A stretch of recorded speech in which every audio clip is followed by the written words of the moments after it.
Hello जी, नमस्कार, सलाम, सत श्री अकाल। Wish you all a very warm welcome to this wonderful channel. मैं आपका अपना डॉक्टर सचिन कपूर एक बार फिर से आपके सामने हूँ जी। आज के इस वीडियो का विषय क्या है? बड़ा सिंपल सा है जी। Do you want to become a biology teacher? बनना चाहते हैं आप भी बायो के टीचर? अच्छा, सबसे पहले तो ये सोचिएगा कि भाई क्यों बनना चाहते हैं? क्या बायोलॉजी सब्जेक्ट के लिए आप बहुत ज़्यादा पैशनेट हैं और आपको ये लगता है कि आपके अंदर इस सब्जेक्ट को दूसरों को सिखा पाने की भी काबिलियत है ना?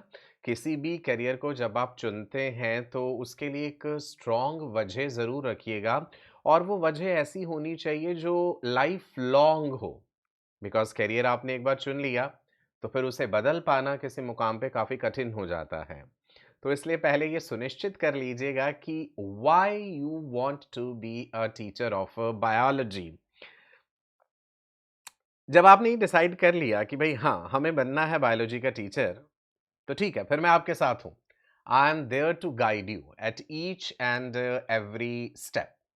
आपको ये भी हैरानी हो रही होगी कि ये सवाल मेरे मन में क्यों आया कि मैं कुछ ऐसा वीडियो बनाऊं जिसमें मैं और लोगों को गाइड कर सकूं कि जो बायोलॉजी के टीचर बनना चाहते हैं कि भाई क्या-क्या तैयारी जो है वो आप ज़रूर कर लीजिएगा।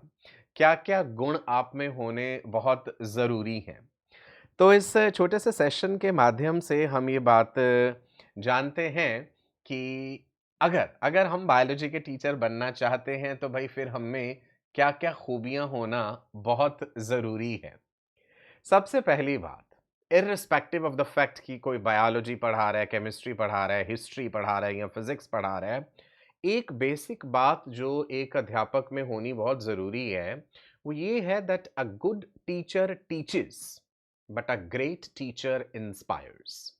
टीचर्स बहुत मिल जाएँगे आपको, सेल्फ प्रोक्लेम्ड टीचर्स। आज मैं थोड़े गुस्से वाले मूड में नहीं हूँ, तो मैं बहुत ज़्यादा किसी को क्रिटिसाइज़ नहीं करूँगा, लेकिन मैं हल्का-फुल्का तो आपको पता है कि मैं बिंदास बोलता हूँ, तो मैं बोलूँगा ज़रूर। यूट्यूब खोल कर के देखिए आप ज़रा, क्योंकि हमारा सब्जेक्ट भाई बायोलॉजी है, तो हम बायो रिलेटेड बात करेंगे। आप ज़रा यूट्यूब पे कुछ भी टाइप करके देख लीजिए, कोई भी किसी विषय के को लेकर के। सेल बायोलॉजी पढ़ना है तो आप यूट्यूब पे डाल दीजिए cell structure and function, class 11th digestive system, class 12th human reproduction. आपको इतने वीडियोस मिल जाएँगे लोगों के कि आप हैरान हो जाएँगे, आप डिफरेंशिएट नहीं कर पाएँगे कि कौन-सा वीडियो अच्छा है, कौन-सा बुरा है। और हैरानी की बात ये है कि अगर किसी के वीडियो पे मिलियंस ऑफ व्यूज़ हैं, तो ये कतई इस बात का क्राइटेरिया नहीं है कि वो पढ़ाने वाला उसे बहुत अच्छे तरीके से पढ़ा रहा है। एक फैन फॉलोइंग होना या यूट्यूब पे व्यूज़ ले लेना, ये इस बात का मापदंड नहीं होता कि वो कंटेंट बहुत अच्छा है। बिकॉज़ किसी भी ऑनलाइन टीचर की अगर मैं बात करूँ, ऑनलाइन मोड पे अगर कोई पढ़ा रहा है और उसके वीडियोज़ जो हैं वो बहुत ज़्यादा चल रहे हैं, उस पे व्यूज़ बहुत आ रहे हैं, तो कभी भी ये ज़रूरी नहीं होता कि उसका कंटेंट बहुत अच्छा होगा। आप देखिएगा उसके पीछे कई कारण छुपे होते हैं। लोगों के बोलने का तरीका, कुछ मज़ाक कर रहे हैं, कुछ बेहुदा कपड़े भी पहन रहे हैं, है ना? इस पे भी मैंने एक बार बोला था तो बड़ा बवाल हुआ था, व्हिच इज़ अ फैक्ट, है ना? अपनी कोर एकेडमिक काबिलियत को ना शो करते हुए इस तरह के हथकंडे अपनाना पॉपुलैरिटी लेने के लिए एकेडमिक्स के फील्ड में तो ये बहुत ही घटिया हरकत लगती है, बट कर रहे हैं लोग, चल रही है वो चीज़ भी, राइट? सबसे बड़ी एक दर्दनाक बात जो मैंने महसूस करी है ऑनलाइन कोचिंग में, काफ़ी साल हो गए पढ़ाते हुए, दूसरों के वीडियो भी कभी-कभार देख लेता हूँ अगर टाइम लगता है, कि बहुत सारे कहते हैं कि वल्नरेबल बच्चे जो हैं, उनकी मानसिकता को एक्सप्लॉइट किया जा रहा है। हर इंसान के अंदर डॉक्टर बनने की काबिलियत नहीं होती है ना? और यदि मैं इस तरह से पढ़ाने लगूँ यूट्यूब पे कि मैं आपको एक आश्वासन दे दूँ कि हर हाल में भई तू भी डॉक्टर बन सकता है, ये भी बन सकता है, हर कोई बन सकता है, that is something which is a false promise, है ना? तो लोग क्या कर रहे हैं कि आजकल मसीहा बन रहे हैं, है ना? दूसरों का मसीहा बन के उनके अंदर ये झूठी उमंग जगा देना कि भाई तुम तो बन ही जाओगे, नीट क्लियर तुम कर ही लोगे, मेरा ₹500 का टेस्ट सीरीज़ का पैकेज ले लो, मेरा ये कर लो, मेरा वो कर लो, ऐसा नहीं होता है। बच्चों के लिए भी ये जानना बहुत ज़रूरी है कि आपको अपना पोटेंशियल पता होना चाहिए कि क्या आप कर सकते हैं और क्या आप नहीं कर सकते। अगर कोई इंसान किसी वजह से चैलेंज्ड है, डिसेबल्ड है, फिज़िकली डिसेबल्ड है या मेंटली डिसेबल्ड है, तो क्या मैं उसे ये रोज़ कहता रहूँ कि हाँ भई, तुम तो एक सुपर डुपर आईपीएस ऑफ़िसर बन सकते हो, कोई फ़र्क नहीं पड़ता तुम्हारा कद 4 फुट है या साढ़े 4 फुट है, तुम एक जवान बन सकते हो, जाकर के बॉर्डर पे लड़ सकते हो। नहीं ना। तो दैट मीन्स कोई एक लिमिटेशन, कोई एक क्राइटेरिया, कोई एक एलिजिबिलिटी होती है, किसी भी चीज़ में आगे जाने के लिए। तो ये जानना बड़ा ज़रूरी है। Anyway, let's come back to our topic. Types of teaching. भई ऑनलाइन ऑप्शंस हैं आपके पास, ऑफलाइन टीचिंग भी है। दोनों में फ़र्क है। ऑफलाइन कोचिंग में या ऑफलाइन तरीके से पढ़ा पाना, उसमें अलग तरह के स्किल सेट्स चाहिए होते हैं, जो कि अनफॉर्च्यूनेटली इस समय मेजॉरिटी ऑफ जो टीचर्स ऑनलाइन पढ़ा रहे हैं, बायोलॉजी की बात करूँगा, अगर आप इन्हें किसी क्लास में उतार दीजिए जहाँ पे 100-150 बच्चा इनके सामने है, ड्रॉपर बैच का बच्चा है, अच्छे बच्चे हैं, तो मतलब हवा फेल हो जाएगी वहाँ पे। बड़ों-बड़ों धुरंधर जो है वो फेल हो जाते हैं जब बच्चे वहाँ पे क्रॉस क्वेश्चन करेंगे। ऑनलाइन पढ़ाने में क्या है, बैठे-बैठे कुछ भी बोलते जाओ, कुछ भी पढ़ा दो। पार्थेनोजेनेसिस के बारे में कुछ भी बोल दो बैठे हुए, है ना? बिकॉज़ सामने कोई क्रॉस क्वेश्चन करने वाला नहीं होता। एक कैप्टिव बच्चा जो एक माहौल में है और जो आपके आमने-सामने बैठा है, फिज़िकली आपसे सवाल कर सकता है, वहाँ पढ़ा पाने के लिए काबिलियत काफ़ी बेहतरीन होनी चाहिए। ठीक है? नाउ आगे बढ़ते हैं। 2 ऑप्शंस तो मैंने बता दिए आपको। बायोलॉजी टीचर के सक्सेस ट्रेट्स क्या होने चाहिए? कम्युनिकेशन आपका बढ़िया होना चाहिए, effective communication. You should be able to clearly convey complex ideas for easy understanding. पहला पॉइंट जो आप देख पा रहे हैं, अब इसको एग्ज़ाम्पल से बताता हूँ। बहुत से लोगों को मैंने देखा है convergent evolution, divergent evolution, adaptive radiation, genetic drift, parallel evolution कुछ नहीं समझा पाते हैं सादी भाषा में। 4 सेंटेंस रटे-रटाए एनसीईआरटी के देख लिए, उसी को लिखवा दिया और ये कह दिया कि नीट में यही पूछा जाएगा, इससे बाहर कुछ नहीं आएगा। ऐसा दुष्कर्म करके आपने बच्चे की जिज्ञासा ही खत्म कर दी किसी विषय को जानने के लिए। या मान लीजिए उसमें जिज्ञासा नहीं थी तो आपका फर्ज था उस विषय में जिज्ञासा को जगाना। क्यूरियोसिटी जगाइए बच्चों की, अपने अंदर ये काबिलियत रखिए कि आप उनके हर सवाल का जवाब दे पाएँ बिकॉज़ आप उस प्लेटफ़ॉर्म पे खड़े हैं कि आपने स्वयं को गुरु माना है और आप बच्चे को पढ़ा रहे हैं या मान लीजिए किसी दूसरे को पढ़ा रहे हैं। जब आपका खुद का ही बर्तन खाली है, आधा-अधूरा भरा हुआ है और सामने वाले को ये कह देना कि इतने से पानी की ज़रूरत है सिर्फ़ नीट के लिए, कर जाओगे नीट क्लियर, आगे जाकर के देखते रहना भैया एमबीबीएस के पेपर पास होते हैं या नहीं होते। So that is wrong. पहले स्वयं उस विषय पे महारत हासिल ज़रूर कर लीजिए। कॉम्प्लेक्स चीज़ों को आप कितने सिंप्लीफाइड तरीके से कन्वे कर सकते हैं, ये काबिलियत आप में होना बड़ा ज़रूरी है। Second is passion for the subject. Inspire enthusiasm for biology through genuine passion, है ना? इसकी एग्ज़ाम्पल देता हूँ मैं। अगर कोई भी टॉपिक मुझे पढ़ाना होता है, चाहे वो ह्यूमन फिज़ियोलॉजी का हो, चाहे रिप्रोडक्शन का हो, चाहे इवोल्यूशन का हो, चाहे जेनेटिक्स का हो, तो मैं उस विषय से रिलेटेड काफ़ी सारी रिसर्च करता हूँ पहले। बहुत सारी ऐसी बातें पढ़ता हूँ, जो कि एनसीईआरटी के बियॉन्ड हों, एनसीईआरटी में ना दी हुई हों। एनसीईआरटी पढ़ाना तो कोई मुश्किल नहीं है। एनसीईआरटी को ट्रांसलेट करने वाले कितने भैया-दीदी जो है आपको यूट्यूब पे मिल जाएँगे। 12वीं पास करते ही लोगों में ये लत लग गई है कि अपना यूट्यूब चैनल खोल के हम पढ़ाना शुरू कर दें। भैया नोट कमाना शुरू कर दें। किसी तरह हम अपना आईफ़ोन खरीद लेंगे उससे या फिर और थोड़ा पैसा इकट्ठा हो गया तो किस्तों पे गाड़ी ले लेंगे, एक बाइक ले लेंगे, कुछ कर लेंगे। तो वो बच्चों को जो पढ़ा रहे हैं, वो कर क्या रहे हैं एक्चुअल में कभी क्लासेस में जाकर के देखिए। एक टीचर का मतलब सिर्फ़ ये नहीं होता कि एनसीईआरटी में लिखी हुई अंग्रेज़ी को आपने हिंदी में ट्रांसलेट कर दिया है और बच्चों को ये कह दिया है, प्रेशराइज़ कर दिया है या किसी तरह से हिप्नोटाइज़ कर दिया है, बस यही पढ़ लो और यही चीज़ आ जाएगी। No, that is wrong. You need to have a command of the subject. You need to have certain ideas. You need to be passionate about the subject. पढ़िए उस चीज़ के बारे में, अच्छी एग्जाम्पल्स दीजिए, रिलेट करके बताइए। कहते हैं ना nothing in biology makes sense accept in the light of evolution. तो अगर आप रिप्रोडक्शन पढ़ा रहे हैं इवोल्यूशन से रिलेट कीजिए, फिजियोलॉजी पढ़ा रहे हैं इवोल्यूशन से रिलेट कीजिए, ब्लड ग्रुप्स पढ़ा रहे हैं तो बच्चे का सवाल अगर ये आ जाता है ये ब्लड ग्रुप क्या सिर्फ इंसानों में है या जानवरों में भी होते हैं, तो जवाब दीजिए ना उसका। एनसीईआरटी में तो नहीं लिखा है। ठीक है? तो पैशन होना चाहिए अपने विषय के लिए, राइट? पेशेंस एंड एम्पैथी, ये हर टीचर के लिए ज़रूरी है। Understand the diverse student comprehension levels and provide support. हर बच्चा इक्वली रिसेप्टिव नहीं होता है, सबका अंडरस्टैंडिंग लेवल भी अलग हो जाता है। काबिलियत होती है लोगों में, लेकिन कई बार उन्हें पता ही नहीं होता कि उनमें इस चीज़ की काबिलियत है। तो एक अच्छा टीचर होने के नाते आपका ये फ़र्ज़ बनता है कि आप उसके लेवल पे जाके उसे चीज़ें समझा के थोड़ा विस्तृत कीजिए उसके दिमाग को भी, है ना? आगे जिस चीज़ के लिए आप उसे तैयार कर रहे हैं, अगर आप मेडिकल के फ़ील्ड में बच्चे को तैयार कर रहे हैं, सो वहाँ बहुत सारे चैलेंजेस आने वाले हैं, है ना? वो एक बेहतरीन डॉक्टर बने, इसका आपके ऊपर काफ़ी ज़िम्मेदारी है। Another point is creative instructions. You have to use creative methods, hands-on experiments and multimedia. यदि आप ऑफलाइन पढ़ा रहे हैं, आप किसी स्कूल में हैं, तो आप एक्सपेरिमेंट्स लेबोरेटरी में परफॉर्म करके दिखाइए उन्हें उस चीज़ के।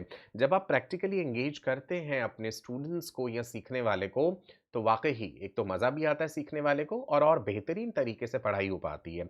मल्टीमीडिया का इस्तेमाल कीजिए। यदि आप स्कूल में पढ़ा रहे हैं या कोचिंग में हैं, स्मार्ट बोर्ड्स हैं वहाँ पे, तो एफर्ट कीजिए ना, अपनी पीपीटीज़ डिज़ाइन कीजिए। अभी मैं भी आपको ये लेक्चर अगर दे रहा हूँ, तो आप देख पा रहे हैं ये पीपीटी मैंने डिज़ाइन करी है, ये डिज़ाइन करवाई है, एक एफर्ट किया है उस चीज़ के लिए। ये आपको ज़रूर करना पड़ेगा। ऑर्गेनाइज़ेशनल स्किल्स होने चाहिए आप में। You have to plan the lesson effectively, manage time for the curriculum coverage, ये भी बहुत ज़रूरी है। कितने समय में कितनी चीज़ खत्म हो जानी चाहिए, ये भी आपको ध्यान रखना है।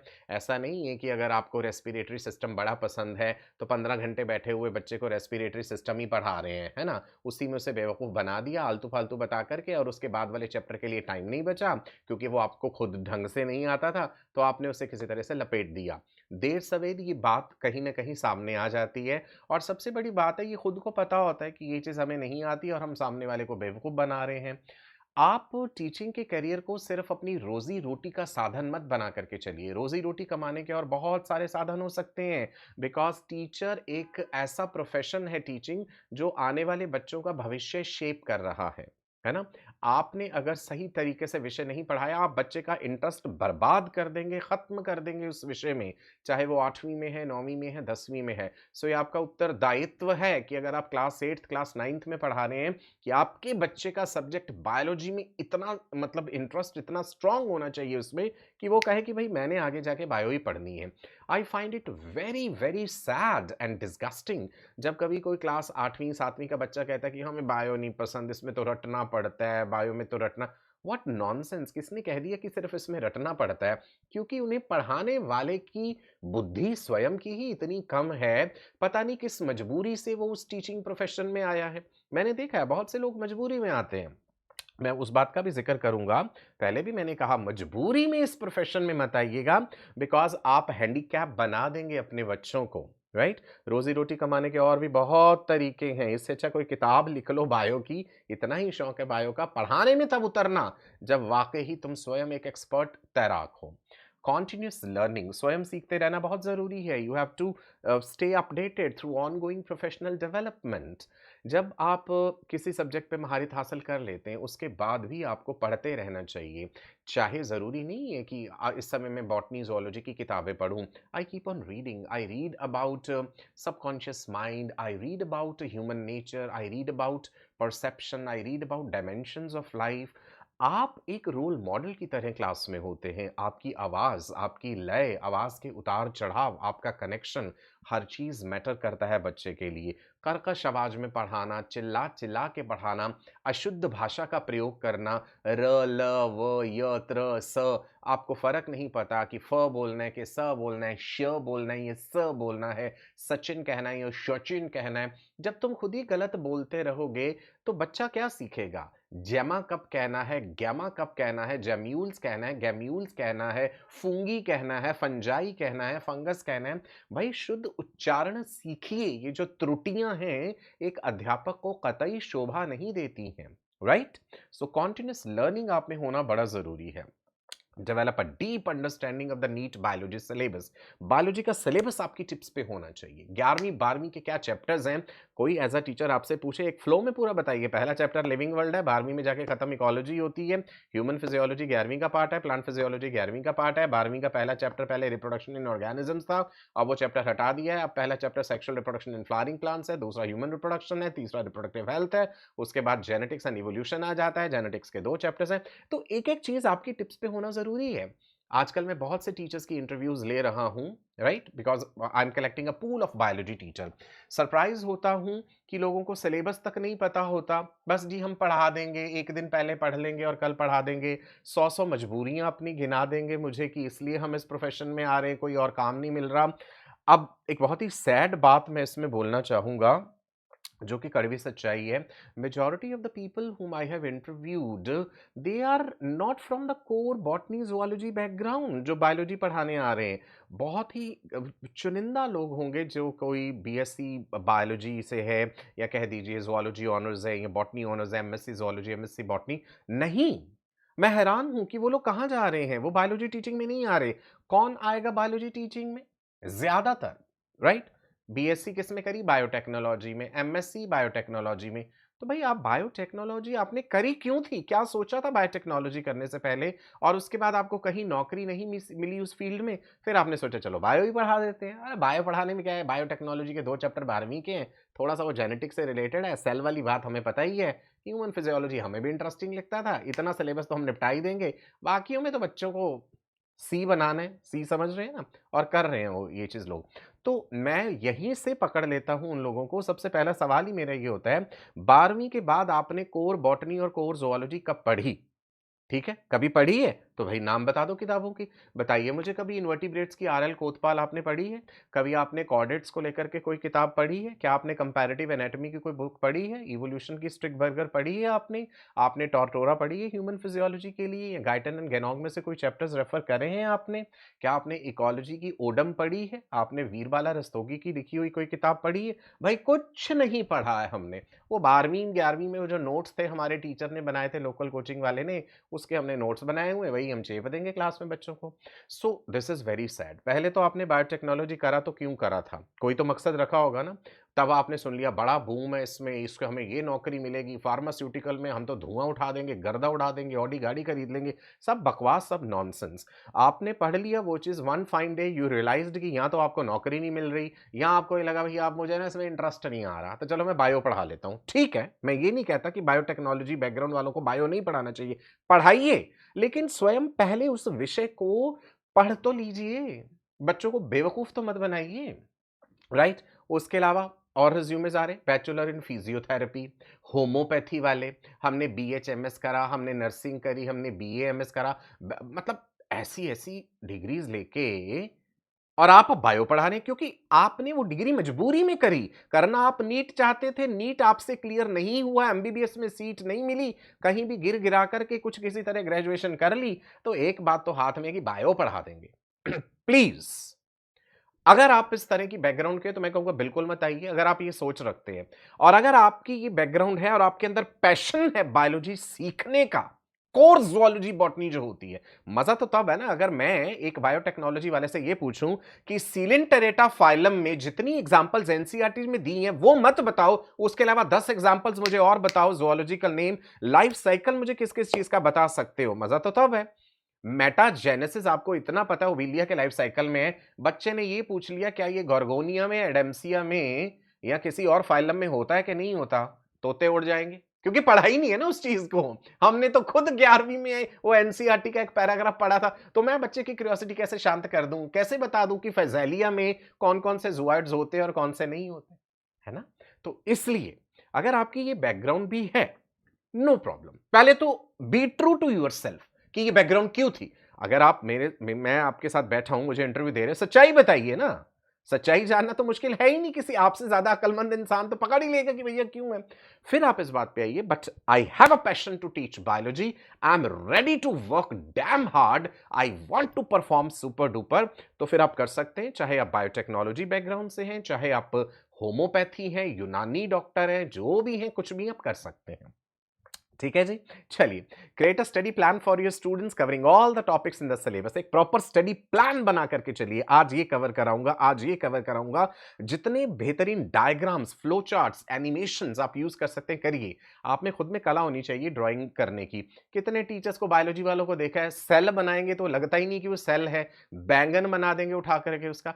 Many many teachers I have seen they can not draw even cockroach on the board. एक नेफ्रॉन का स्ट्रक्चर ड्रॉ करेंगे, इतना वाहियात ड्रॉ करेंगे। ये कोई एक्सक्यूज नहीं है कि हमारी ड्राइंग अच्छी नहीं है, पर हम समझा तो अच्छा देते हैं। I don't want such teachers for biology, at least in my country. You have to encourage your students to ask questions and provide clear explanation. Right इस बात का अपने अंदर जज्बा रखिए कि बच्चे के अंदर जिज्ञासा जगाऊंगा कि वो मुझसे सवाल पूछे, और जो सवाल वो पूछे उसका जवाब दीजिए।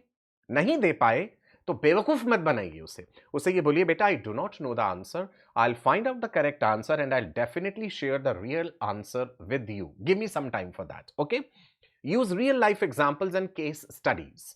आप मेडिसिन के लिए अगर बच्चे को तैयार कर रहे हैं तो अपना भी तो लेवल ऑफ अवेयरनेस रखिए ना। आपको भी पता होना चाहिए डायबिटीज से रिलेटेड लेटेस्ट रिसर्च क्या चल रही है इस समय। क्या कैंसर को लेकर के कोई नई दवाई आई है? एचआईवी से रिलेटेड क्या रीसेंट रिसर्च है? अपडेटेड रखिए अपने आप को। यही थोड़ी है जाकर के पढ़ाए, आकर के घर सो गए, महीने बाद सैलरी आ गई, रोटी चल रही है, काम चल रहा है। No, then teaching is not for you. Provide regular feedback and assessments to help students track their progress. बच्चों के टेस्ट लेते रहिए, बेहतरीन किस्म के टेस्ट बनाइए, खुद भी टेस्ट सॉल्व कीजिए, अलग अलग जगहों के क्वालिटी क्वेश्चंस खुद प्रैक्टिस कीजिए। Encourage your students to practice mock tests and pass neat papers also. Stay up to date with the latest developments in biology. पढ़िए जरा रिसर्च जर्नल्स, देखिए बायो में कौन कौन से आते हैं, इंडिया में कौन से पब्लिश होते हैं, इंटरनेशनल लेवल पे कौन से बड़ी हैं। थोड़ी सी अपनी सैलरी का एक हिस्सा खर्च कीजिए इस चीज़ में। कुछ बेहतरीन ऐप्स का मेंबरशिप परचेज कीजिए, कुछ बेहतरीन वीडियोस देखिए, तभी तो आगे आप बेहतरीन तरीके से पढ़ा पाएंगे। क्या क्या रिसोर्सेज चाहिए? बेहतरीन किताबें होनी चाहिए भैया आपके पास, ठीक है। बेहतरीन कोर क्वालिटी वीडियोस देखिए, अच्छे टीचर्स के वीडियोस देखिए। यूट्यूब पे बहुत सारे वीडियोस अवेलेबल हैं, लेकिन बस इस बात पे मत जाना कि आपने यूट्यूब पे टाइप किया और पहला वीडियो जो है वो किसी ऐसे अध्यापक जी का आ रहा है जिसके आपको दिख रहे हैं कि भैया हाँ 15 मिलियन व्यू है तो यही बढ़िया होगा। ऐसा कतई नहीं होता। एक बच्चे के नजरिए से वो वीडियो अलग अलग एंगल्स के कारण बढ़िया हो सकता है। आप एक ग्रेजुएट हैं या आप एक पोस्ट ग्रेजुएट हैं, अगर आप टीचर बनना चाह रहे हैं तो आपको तो कम से कम इतनी अकल होनी चाहिए कि ये वाली XYZ मैडम जो हैं ये वाकई पढ़ा रही हैं या क्लास में कोई अश्लील हरकतें कर रही हैं या किस किस्म से ये बच्चों को भरमा रही हैं अपनी, कितना ज्ञान है। मैंने यहाँ तक देखा है नामी गिरामी ऑर्गेनाइजेशंस में जो पढ़ा रहे हैं लोग, ये नहीं पता कि मिल्योरी गाय ने इनकॉग्निटा लिखना है, इनकॉग्निशिया लिखना है। ऐसे टीचर्स जब नीट का पेपर होता है ना जिस दिन, आप देखना जब वो नीट का पेपर सॉल्व करने की होड़ लगाते हैं, वो इसलिए लगाते हैं क्योंकि उन पे टारगेट होता है इतने व्यूज खींच के दो। तो पेपर अभी पहुंचा आधा अधूरा, धड़ धड़ धड़ शुरू हो जाएंगे अपना स्मार्ट बोर्ड पे करना, और तोते उड़ जाते हैं। कहीं तो मैंने हवाइयां उड़ती देखी हैं। राइबोसोम्स के बारे में नहीं पता कि प्रोटीन पूछा था तो क्या पूछा था, नाम नहीं लूंगा। आप में से मेजोरिटी लोग शायद देखा होगा उनको यूट्यूब पे आपने। कितने क्वेश्चंस गलत सॉल्व कर जाएंगे, मतलब हालत खराब हो रही होती, कांप रहे होते हैं, कहीं एंजियोटेंसिनोजन लिवर से सिक्रीट होता है कि किडनी से होता है। अरे सब्र कर लो, पहले खुद पेपर को सलीके से सॉल्व कर लो, बाद में बच्चों को बता देना। Right, cuboidal epithelial cells बोमेंस capsule में पाए जाते हैं या पीसीटी में पाए जाते हैं ये नहीं पता है। मतलब क्यों? क्योंकि मतलब वही ना, खुद का बर्तन ही इतना खाली है तो दूसरे को क्या बताओगे। एनीवेज, फ्लॉज हैं दुनिया में, रहेंगे। आप एक बेहतरीन टीचर बनना चाहते हैं तो ये चीजें फॉलो कीजिए। अच्छी बढ़िया किताबें, किताबों की कंप्लीट लिस्ट जो है वो आप मुझसे ले सकते हैं। इस वीडियो का डिस्क्रिप्शन देखिएगा, मेरा टेलीग्राम का लिंक है, वहां पे आई keep on sharing the information. Right, तो बुक्स के बारे में भी वहां पे कंप्लीट लिस्ट आपको मिल जाएगी। अच्छे वीडियोस देखिए, अपने नोट्स जरूर बनाइए। अल्टीमेटली आपके अपने नोट्स ही काम आएंगे आपके, वो ही आपकी एक रिपोजिटरी होगी। तो एक छोटा सा सेशन था मेरा उन सब लोगों के लिए जो बायोलॉजी के टीचर बनना चाहते हैं कि ये गुण होने चाहिए। अब सवाल ही उठता है, how can I help you? Yes, I can help you. I am running teacher training programme. ठीक है जी, लिख दूं यहां पे। आज मैंने कुछ नहीं लिखा था इस पूरे सेशन में, मैं ट्रेनिंग दूंगा आपको। ठीक है जी, टीचर ट्रेनिंग प्रोग्राम आप ज्वाइन करना चाहते हैं। आप कहेंगे जी हाँ हम बिल्कुल ज्वाइन करना चाहते हैं, तो फिर हम क्या करें?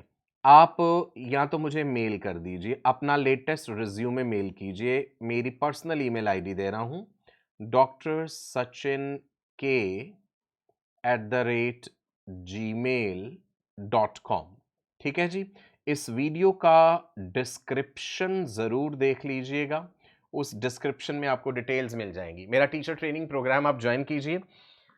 फिर आपको ये फ़र्क नज़र आ जाएगा कि वाक़ई किसी सब्जेक्ट को बेहतरीन तरीके से सीख लेने के बाद जो कॉन्फिडेंस इंसान में होता है, वो अलग ही होता है। ठीक है? So I wish you all the best for a very bright and prosperous future. कोई कही हुई मेरी बात आपको अगर बुरी लगी हो, आप उससे हर्ट हुए हों, तो I am sorry, I can not help that. ठीक है? मैंने जो कहा है, मैंने अपने नज़रिए से बिल्कुल सच कहा है, अपने अनुभव से सच कहा है। आप अपने अंदर झाँक करके देख लीजिएगा कि क्या वाक़ई ही जो बातें मैंने कही हैं, वो गलत हैं या सही हैं। अब आपसे विदा लेता हूँ। नमस्कार, बाय-बाय, गॉड ब्लेस यू। मुझे सारे सोशल मीडिया पे फॉलो कर लीजिएगा। गूगल पे मेरा नाम डालिए, आपको सब पता चल जाएगा। नाम के स्पेलिंग ध्यान रखिएगा मेरे भई। I am doctor Sachin Kapoor, KAPUR। मेरी एंड्रॉयड ऐप भी आप अपने फ़ोन में इंस्टॉल कर सकते हैं। यूट्यूब पे, इंस्टाग्राम पे आपको मिल जाऊँगा। हज़ारों वीडियोज़ मिल जाएँगे मेरे। ठीक है जी? नमस्कार, bye bye, stay blessed, God bless you. बनिएगा तो एक वर्ल्ड फेमस टीचर बनिएगा। सिर्फ़ एक छोटी-सी जगह पे कैद होके मत रह जाइएगा। जो भी गलतियाँ हुई हैं, जिस भी तरीके से जो भी हुआ, नीट क्लियर नहीं हुआ था, बायोटेक पढ़ा, BPT पढ़ा, होम्योपैथी करा, BDS करा, जो भी करा, वो सब हो चुका। जज़्बा है कराने का तो मैं गाइड करूँगा आपको, डेफ़िनिटली करूँगा। ओके, नमस्कार, बाय-बाय, स्टे ब्लेस्ड।